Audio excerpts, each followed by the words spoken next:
I was an airline pilot for Delta for 26 years.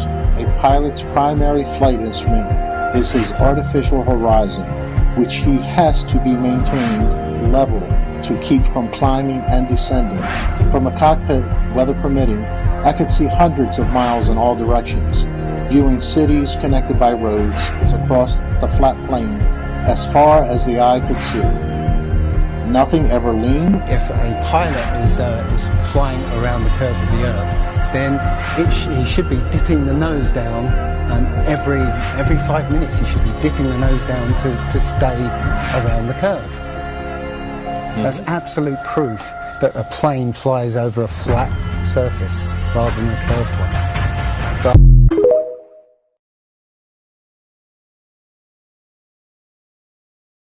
For question number 5, we will look into the second law of thermodynamics and the effect of the interaction between our atmosphere and space. As per usual, Ripley's is our preferred source of information. We live in a positively pressurized system, right next to a negatively pressurized system. In other words, we live in a non-vacuum and space is a vacuum. According to lamestream science, in between these two systems there is nothing. No wall, no container, no barrier, no enclosure, no nothing. Just a mythical threshold or boundary. Let's take a look at a vacuum chamber. Notice that it has to be a very solidly built containment apparatus, otherwise it wouldn't work. Now let's ramp it up. NASA's very own huge and monstrously expensive vacuum chamber that you and me, the tax-paying public, have unwittingly paid for. The walls on this thing are 6 feet thick reinforced concrete. They have to be, otherwise the whole thing would collapse in on itself when they turn it on. Time to take a look at what happens when you take all the air out of a container.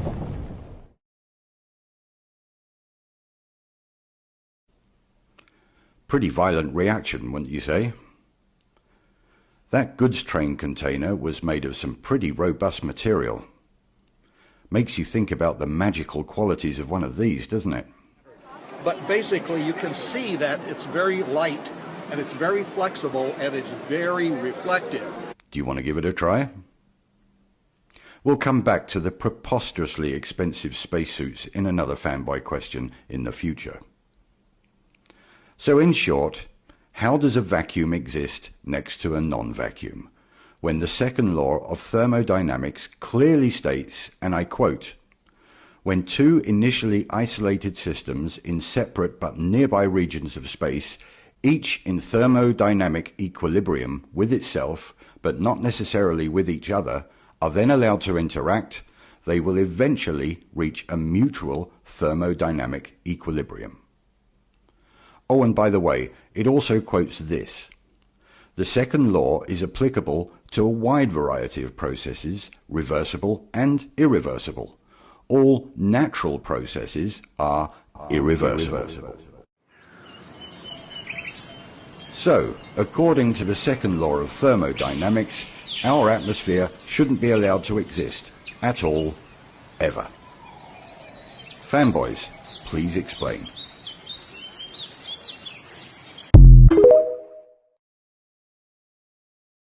Just watched was pretty incredible and blew my mind a little bit, because this is when I come across stuff that I think answers those questions that I can't answer when my family asks me questions. So check it out. That's no moon. If it were, you would have seen it right before the eclipse and right after the eclipse. We haven't seen the moon in the sky all day except for this one moment right here. That is not the moon. If it were the moon, this is how it would have looked, if you believe what they tell you. This is what you saw. You seen the sun itself filling up with what looks like a black circular object. But what you don't see is the rest of the black circular object. Where's it at? It's not there. Now watch again. You can see the sun itself filling up with what looks like a circular object. But where is the rest of the circular object? Right here, look. There's nothing there. If this were a solid object passing in front of the sun, this is what you would see. You would see the whole object. But that's not what you see. It's just totally not there. Nothing there. Proving that it is not a solid object. What you are truly looking at here is called an optical illusion. The supposed circular object that is passing across the sun's path is nowhere near the sun. It is in a total different location of the firmament. Now I'm going to show you what's really going on here.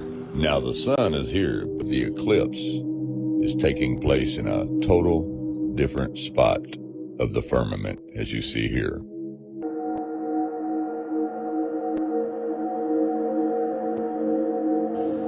Now you'll see here, just as you've seen with the supposed eclipse, that the object cannot be seen before it passes the sun.